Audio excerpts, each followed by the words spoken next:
할렐루야. 네. 자, 오늘 시간 우리 주님께 나오신 저와 여러분들을 환영하며 축복합니다. 우리가 주님께 나온다는 것 그 자체가 참 은혜인 것 같아요.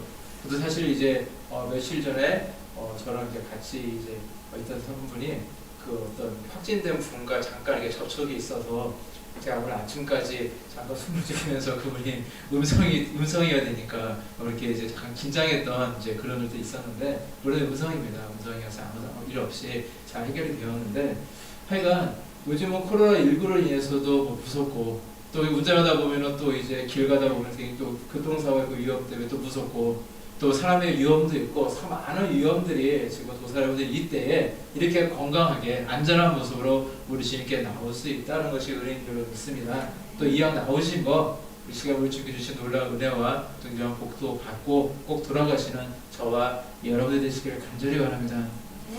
며칠 전에 집에 이제 밖에서 있다가 집에 들어가 보니까 저희 집사람이요 배추를 열심히 씻고 있더라고요. 그래서 배추를 몇 포기 사왔다면서 김치를 열심히 이제 담그고 있었습니다. 뭐 김장김치는 아니고요. 이제 쉽게 간단하게 이제 먹을 수 있는 이제 겉절이를 이제 담고 있었어요. 이렇게 이제 겉절이를 하면서 이제 배추를 자르고 이제 소금에 이제 절이고 있는 모습을 보고 있자니, 과거에 이제 교회에서 우리가 꼭 이맘때 좀 지나면 이제 김장을 꼭 했었는데, 그 김장을 하던 때가 이제 생각이 문득 났습니다.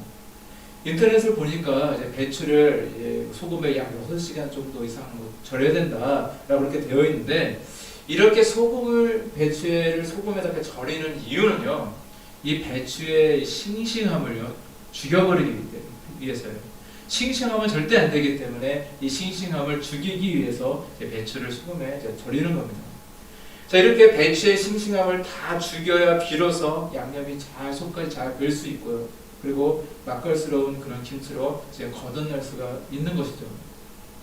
마치 이처럼 배추가 소금에 절여지는 것처럼 하나님은요, 저와 여러분들을 귀히 사용하시기 위해서 먼저 뭐 연단이든 고난이든 아니면 훈련의 그 과정 등을 통해서 나의 성품, 나의 아집, 나의 고집, 나의 어떤 교만 등을 다 죽이십니다.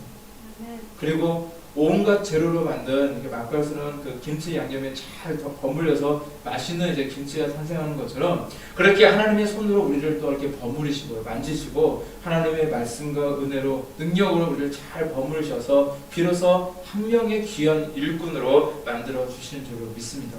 그래서 언제나 우리 주님께 나오실 때 늘 이런 마음을 가지시기 바랍니다. 뭐냐면, 여러분들 하나님께 쓰임 받으시길 원하십니까?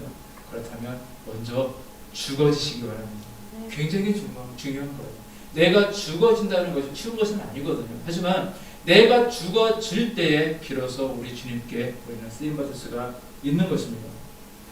그러니까 하나님의 말씀의 소금으로 내 머리끝에서 발끝에 이르기까지, 오장육부, 신경, 세포와 나의 모든 마음에 이르기까지 나의 영과 혼과 육이 완전히 푹 절여져서 하나님 앞에서 완전히 죽어질 때에 비로소 우리는 하나님 앞에 쓰임받을 수가 있는 것입니다.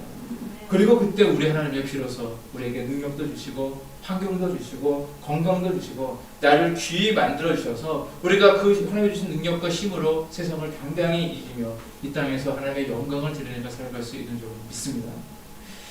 따라서요, 늦게 죽어지면 늦게 죽어질수록 그만큼 늦게 쓰임 받는 것입니다.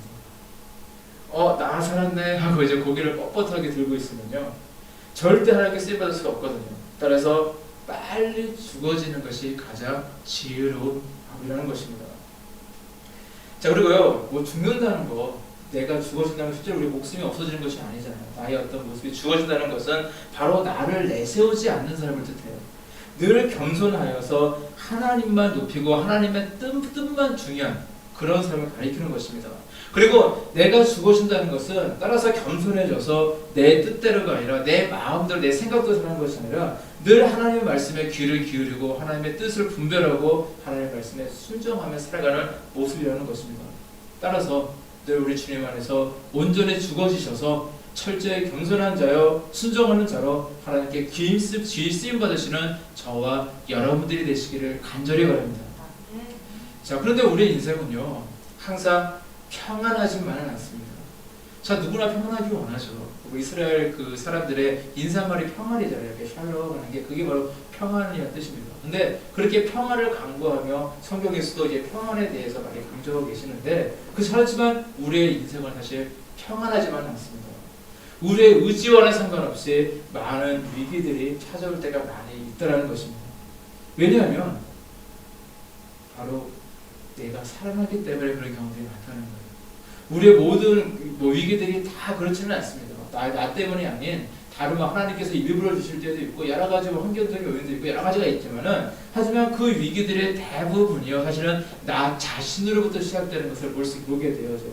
내가 자꾸 사랑하기 때문에 문제가 발생하는 거거든요. 늘 하나님 앞에서 내가 겸손히 내 자신을 낮춰서 내 성경도 내 고집도 내 욕심도 다 죽어져야 되는데 자꾸 내가 사랑하기 때문에 문제가 발생하게 되어지더라 것입니다. 처음에는 굉장히 잘합니다. 하나님께 정말 잘 죽어진 것 같아요. 하나님께 순종하고 하나님의 뜻대로 살아가고 하나님의 명령에 순종하며 하나님께서 원하시는 그 길로만 잘 갔다가 나중에 그 죽었던 모습이 막 살아나가지고 정말 크나큰 인생의 위기를 맞이하게 되는 그런 분들을요 우리 성경 속에서 많이 볼 수가 있거든요.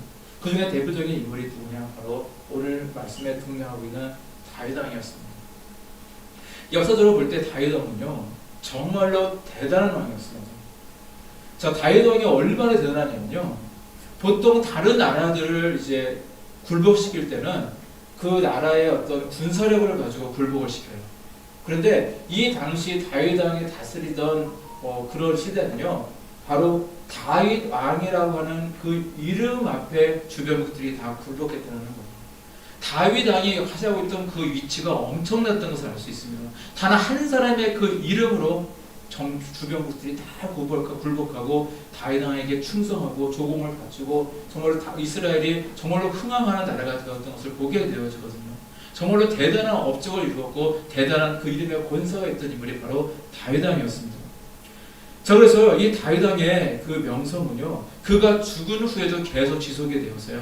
후대 유대 민족들은요 어느 나라를 꿈꾸며 살았냐면 바로 다윗이 다스리던 그때를 꿈꾸면서 소망하면서 살아갔습니다. 그리고요 다윗 왕의 후손 중에 또 메시아가 올 것이라는 그 예언이 있었기 때문에 이 다윗 왕의 후손 중에 메시아가 올 것이다. 당시 특별히 이스라엘이 바벨론의 침공도 받고 이제 페르시아의 그 속국도 되고 그 다음에 이제 헬라 문화의 그 속국도 되고 그 다음에 이제 로마의 통치를 받으면서 그런 계속 이제 지배를 받는 그런 환경 속에서도 늘 다윗 왕의 후손 가운데 메시아가 올 것이다라는 기대와 소망을 가지고 늘 메시아를 꿈꾸며 살아갔던 민족이 바로 유대 민족이었습니다. 그리고 그 민족 가운데 특별히 유대 민족의 또 다윗 왕의 후손 중에 바로 예수 그리스도가 이 땅에 오셨던 것입니다. 자, 그런데 다윗 왕은 처음부터 그렇게 위대한 사람은 아니었어요. 우리가 잘 아는 것과 같이 다윗은요 정말로 고난과 고초를 정말로 많이 당했던 인물인데 그는 태생 때부터 시작해서요 그는 8형제 중에 막내였어요. 그래서 자신의 형들에 비해서 또 그렇게 뛰어난 사람은 아니었어요.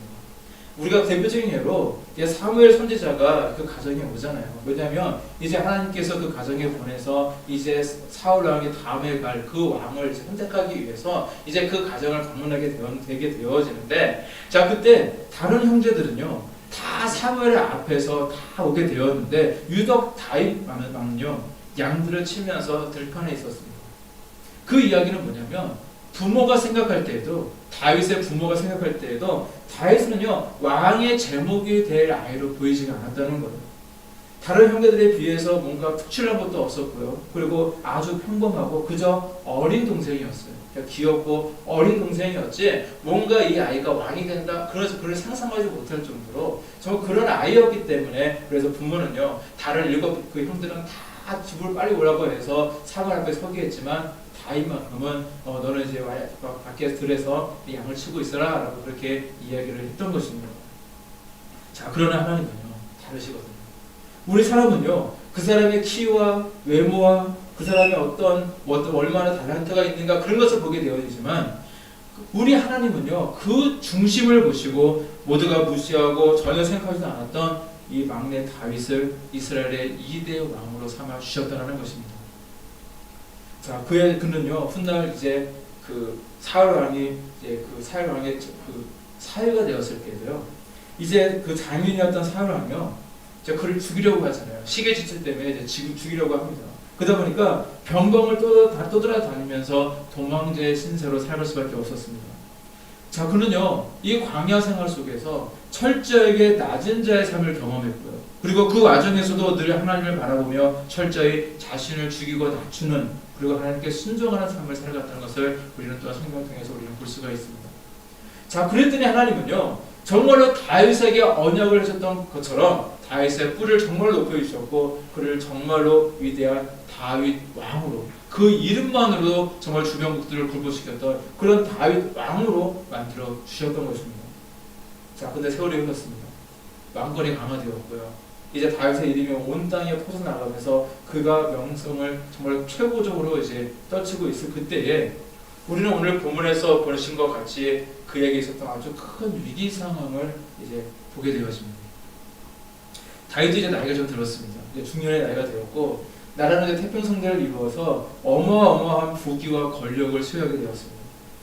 자, 과거 젊은 시절에는요, 직접 자신의 병사들을 이끌고 이제 전장에 이제 다녔지만은 이제는 그럴 필요가 없습니다. 이미 많은 부하들이, 훌륭한 부하들이 있었기 때문에 그 부하들을 내보내고 자신은 예루살렘에 그대로 남아 있을 수 있는 그러한 시대가, 그런 때가 이제 그에게도 왔습니다.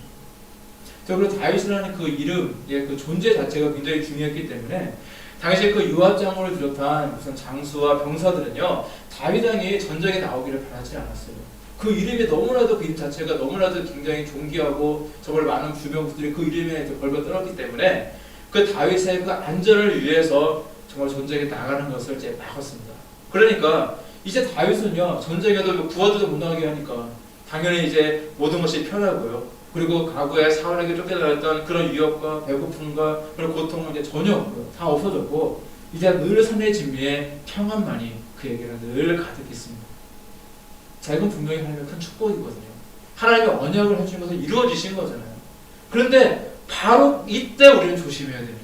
뭔가 이루어졌을 때, 하나님께서 응답해 주셨을 때, 우리 돌이키도 알지, 우리 돌이키가 부흥하고 성장하고 말씀을 이루었을 때, 그때가 조심하고 중요하다는 겁니다. 왜냐하면 이렇게 복을 많이 받고 그 뿔이 높여졌을 때 또한 넘어지기 또한 쉽다라는 것입니다. 왜냐하면 사람의 마음은요, 늘 한결같으면 좋겠지만 사람의 마음은 이상하게도 환경에 따라서 쉽게 변하기 때문입니다. 그리고 안타깝게도 다윗도 예외가 아니었습니다. 너무나도 풍요로웠던 그때, 그는 젊은 시절에 정말 철저하게 죽였던 자신의 그 죄성, 인간의 죄성이 살아나기 시작했습니다. 바로 김상희 조사하시면요, 그 배추가 다시 살아나고 있는 겁니다. 그래서 그는요, 옥상을 거닐다가 목욕하던 한 여인을 발견하게 되었고, 남편이 있던 유부녀였던 이 밧세바를요, 궁에 오게 해서 그녀를 이제 범합니다. 그리고 우리의 아내가 이제 임신을 하게 되자 이제 자신의 이 부끄러움을 철저하게 은폐하기 위해서 어떻게 하냐면, 그녀의 남편이 우리아를 전쟁에서 급하게 오게 해서 이제 집에 가게 했어요. 그래서 이 아이가 자신의 아이가 아니라 우리의 아기다라고 이렇게 꾸미기 위해서 이제 집에 가게 했지만, 우리아는 정말 충신이거든요. 그래서 지금 전쟁에서 정말 목숨을 다해서 정말 전쟁에서 죽을 고생을 하고 있는 자신의 부하들, 전우들, 이 전우들이 지금 싸우고 있는데 내가 어떻게 혼자 집에 가서 편하게 아내와 함께 잠을 잘 수 있냐 하면서 집에 절대 들어가지 않았습니다. 그래서 결국은요, 도저히 그 우리아의 뜻을 꺾을 수 없다는 것을 이제 다윗이 깨닫거든요. 또 꾀를 내서 어떻게 하냐면, 이 우리아를요, 자신의 부끄러움을 감추기 위해서 아주 계획적으로 전쟁터에서 죽게 만드는 너무도 끔찍한 만행을 저지르고 말게 되어집니다. 이런 다윗의 사회를 통해서 우리가 깨닫게 되는 것은요, 하나님이 나를 축복해 주셨을 때, 바로 우리를 축복해 주실 때 우리도 깨어있지 못한다면 그때가 나에게 있어서 큰 위기가 되어질 수 있다는 사실을 기억하시기를 바랍니다. 내가 순간 방심할 때, 내가 순간 나태해지고 내가 교만해질 때 이러한 위기는 누구에게나 다 찾아올 수가 있다는 것입니다. 여러분 늘 깨어있으시기 바랍니다. 늘 깨어 기도하시기 바랍니다. 늘 깨어 하나님을 바라보며 살아가시는 저와 여러분들이 되시기를 간절히 바랍니다. 참 희한한 것은요, 사람이요, 어려울 때는요, 하나님께 잘 매달립니다. 정말 그래요. 하나님께 잘 매달립니다. 자, 그런데 조금만 평안해지면 이상하게 간사하게도 교만해지고 하나님을 멀리합니다. 모두가 다 그런 건 아니에요. 근데 이런 분들이 많이 있다는 거예요. 기도하던 분이요, 이제 기도하지 않게 되어지고요.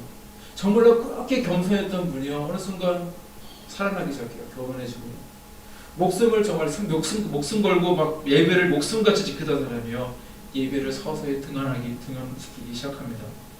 심지어는요 과거에 받았던 은혜를요 큰 은혜를 받았잖아요. 응답을 받았잖아요. 그러면 그 응답이 있기까지 뭐 주의 종들의 그 눈물 어린 기도도 있었을 것이고 주변에 자신을 위해서 기도했던 많은 교우들의 눈물의 기도도 있었을 것이고 많은 도움도 있었을 것인데 그 모든 은혜, 특별히 하나님의 은혜는 다 잊어버리고 내가 잘 믿어서 하나님이 나를 정말로 특별하게 사랑하시기 때문에 이런 축복을 받았다라고 착각까지 하게 되는 것입니다.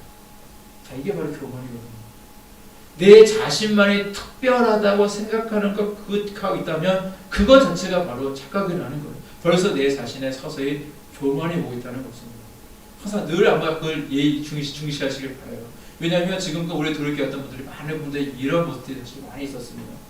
자신이 특별한 줄 알아요. 물론 특별한 건 맞아요. 우리 하나님 보시기에는 다 특별합니다. 다 모두가 하나님께서 사랑하시는 하나님의 자녀들인 것 맞습니다. 하지만 하나님께서 특별히 나만 사랑하시기 때문에 그런 보고 오셨던 것은 절대 아니라는 거예요. 따라서 하나님께 특별한 응답과 은혜를 받으셨다면 겸손히 감사하시면 됩니다. 죽었던 교만이라고 하는 죄성이 다시 살아나게 해서는 절대 안 되고요. 끝까지 소금에 푹 절여진 그 배추처럼 겸손히 우리 하나님께 영광 들며 살아가시는 저와 여러분들이 되시기를 간절히 바랍니다. 다윗이요 젊은 시절에 그 사울에 쫓겨서 이렇게 살아갈 때 얼마나 하나님을 의지했습니까?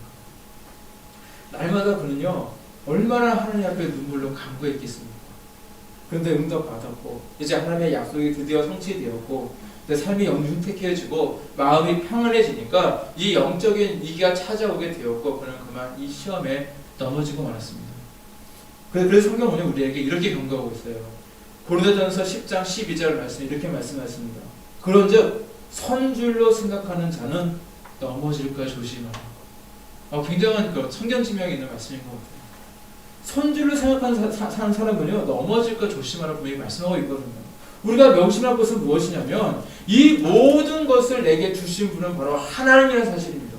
그리고 우리 하나님은 항상 우리가 그 은혜를 잊지 않기를 원하신다는 것입니다. 우리는 이런 고백이 있어야 됩니다. 늘 하나님께 우리는 연약한 죄인입니다. 저는 하나님의 은혜가 아니라면 멸망할 수밖에 없는 인생입니다. 너무나도 부족하고 연약한 인생이라는 그런 고백이 우리에게 있어야 된다는 것입니다. 늘 이런 고백이 우리에게 있고 정말로 내가 선 줄 알고 하나님의 은혜를 잊어버리는 좀 망각해버리는 그런 모습이 절대 우리는 있어서는 안 된다는 것입니다. 또한 다윗에게 이런 위기가 찾아온 것은요 그런 너무나도 나태해져 있었습니다. 그가 보게도 굉장히 나태해져 있었어요. 지금 부하들은요 전쟁터에서 정말 생명을 걸고 목숨을 걸고 적군과 대치되어서 막 싸우고 있는 그런 상황인데 하늘의 국왕인 이 다윗은요 그 시간에 기도하지 못한 거죠. 뭘 하냐? 한가히 낮잠을 이렇게 즐겼고요. 그리고 저녁 때 이제 저녁 때가 좀 돼서 왕국 지붕에서 심심하니까 이제 거닐고 있는 그의 모습을 보게 되어서 내가 영적으로 나태해져 있을 때, 자 마귀는요 그 틈을 노리고 있다는 사실을 우리 명심해야 됩니다. 조금이라도 우리 신앙에 틈이 있으면요 마귀는요 어떻게든지 그 틈을 공략을 해서 그 사람을 넘어뜨리고 한다는 것이에요. 원수 마귀는 믿음이 없는 사람만 공격하는 것이 아닙니다. 오히려 믿음이 있는 사람에게 더욱 교묘하게 유혹하고 그를 공격하는 사실을 기억하시기 바랍니다.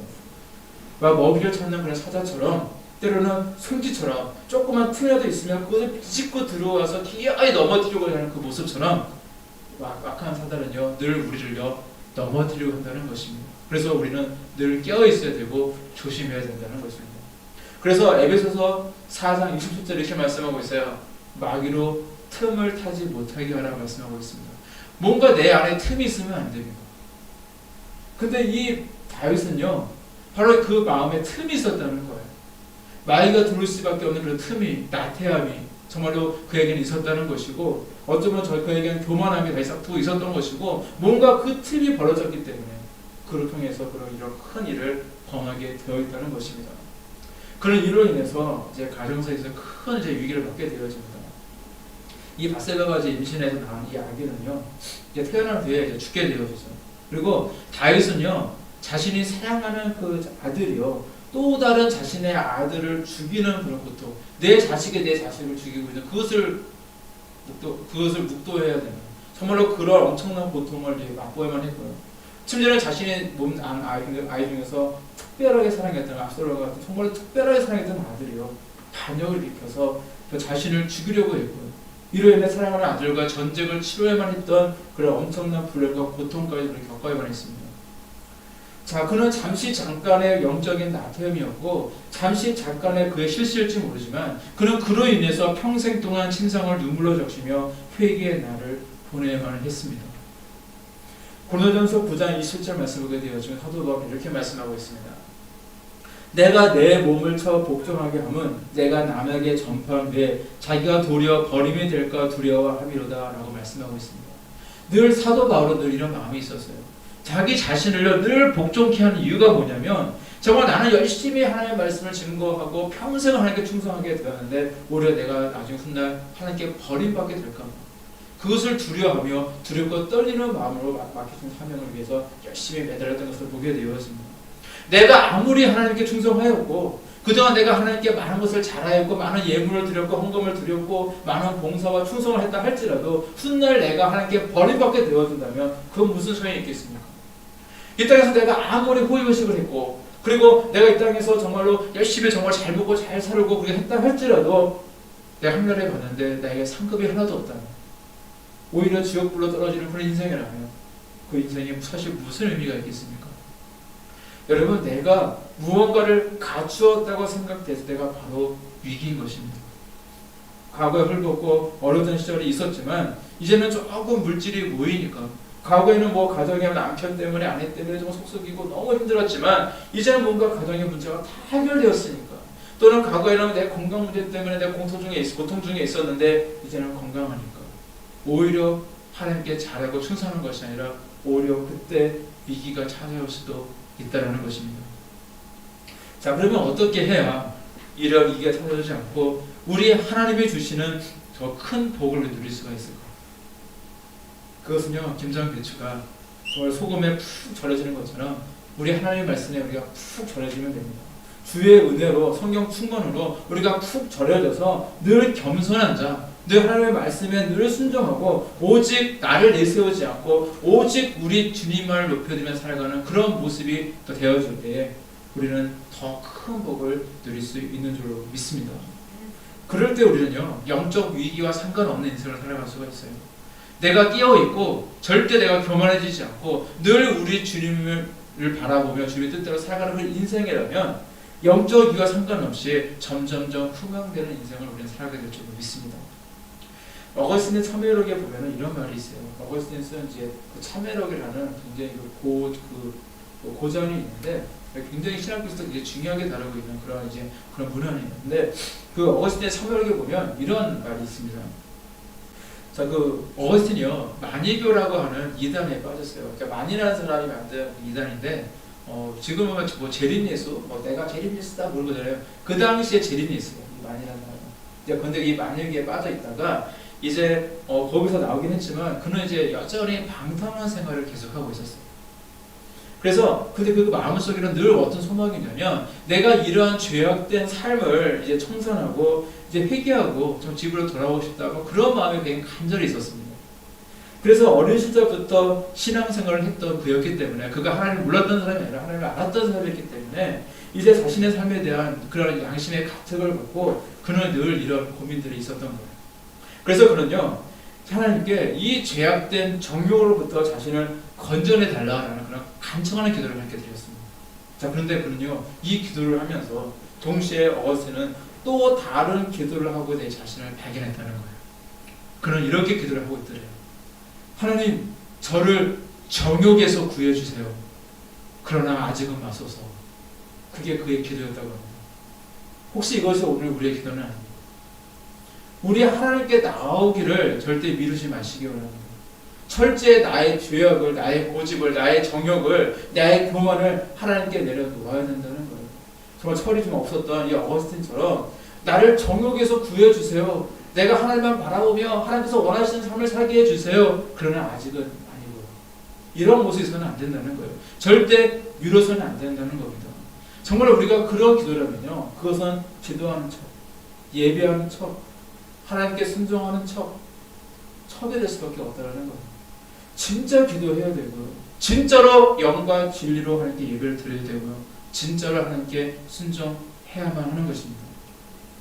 소금에서 완전히 죽어진 배추는 온갖 양념을 이렇게 버무리게 되어지면 그것을 다 받아들여요. 온몸에 빨간 양념을요 다 흡수해서 새로 우리가 원하는 그런 김치가 되어질 수 있는 거거든요. 하지만 살아있는 배추는요 양념을요 다 거부합니다. 제대로 묻지도 않아서 아주 엉성한 맛을 낼 수밖에 없는 거거든요. 마치 이와 같이로 내가 정말로 죽지 않는다면 우리는 하나님의 말씀을 정말로 우리가 받아들일 수가 없습니다. 정말로 죽지 않으면 우리 하나님께 진실한 기도를 우리가 드릴 수가 없는 거예요. 내가 죽지 않고는 우리는 진정한 예배를 하나님께 드릴 수가 없다는 겁니다. 그러니까 당연히 우리는 온전한 순종으로 나아갈 수가 없는 거거든요. 그저 모모하는 척, 신앙생활하는 척이 될 수밖에 없는 거거든요. 따라서 여러분, 엉성한 크리스찬, 엉성한 기독교인이 아니라 온전한 크리스찬, 온전한 기독교인이 되시길 간절히 바랍니다. 영적인 위기가 나와는 전혀 상관이 없는 그런 인생을 살아가시길 간절히 바랍니다. 하나님이 복을 주시면 복을 주실수록 더욱더 하나님께 순종하고 충성하는 저와 여러분들이 되시길 간절히 바랍니다. 그 싱크로니 경향이라는 말이 있더라고요. 싱크로니 경향. 이게 뭐냐면 좋아하는 사람들끼리는요 서로 닮아간대요. 또 부부가 닮아가고요. 또 친구끼리 말투가 비슷해지고요. 그리고 자매들끼리 이상형이 같아지고 뭐 이런 경향을 가리켜서 싱크로니 경향이라고 이야기를 하더라고요. 근데 저도 이제 보게 되어지고 어느 날 문득 보니까요. 사실 저랑 집사람이 어제 가게 되어지면요. 이제 서로 닮았다는 얘기를 언제부터 자주 듣게 되더라고요. 서로 닮았어요? 이렇게 많이 듣게 돼요. 그래서 어느 날 이제 집사람이 거울에 딱 서가지고 잘못 닮았나 싶어서 가게 되었는데 닮았더라고요. 많이 닮았네. 예, 그런 생각이 좀 들더라고요. 그래서 저는 부부가 서로 닮는다는 말의 이해가 그때부터 됐습니다. 엊그제 결혼한 것 같은데 벌써 한 20년이 지난 것 같고요. 그리고 그동안 이제 매일같이 같은 밥을 먹고 그리고 같이 지내고 같이 기도하고 또 같은 주제로 뭐 이야기를 나누고 같이 생활하다 보니까 전혀 깨닫지도 못하는 사이에 이렇게 조금씩 닮아가더란 말입니다. 이처럼 함께하는 사람과 서로 닮는 것은 당연한 것입니다. 그렇다면 우리가 우리 예수님과 동행한다면 시간이 갈수록 당연히 우리 모습 동안 예수님을 우리 닮아야 되지 않겠습니까? 이게 정상이라는 거예요. 내가 예수님의 모습을 닮아가야 되는데 정말 내가 죽어지면 정말 양념을 잘 흡수하는 것처럼 내가 온전히 죽어져서 예수님과 동행하게 되어지면 자연스럽게 예수님의 성품과 예수님의 인격과 예수님의 영성과 그런 많은 것을 닮아갈 수밖에 없는 거거든요. 근데 죽어지지 않는다. 닮아갈 수가 없겠죠. 우리가 우리 주님의 모습을 우리가 조금을 더 닮아갈 수 있다면 우리는 어떤 교만도, 어떤 나태함도, 어떤 영적 위기도 우리가 상관없는 그런 인생을 살게 될 줄로 믿습니다. 먼저 우리 주님을 바라보시고 우리 주님을 정말 닮고자 철저히 죽어주셔서 순종하는 자, 늘 겸손한 자, 늘 우리 주님만을 항상 높여드리며 살아가시는 저와 여러분들이 되시기를 우리 주님의 이름으로 간절히 축원합니다. 기도하시겠습니다.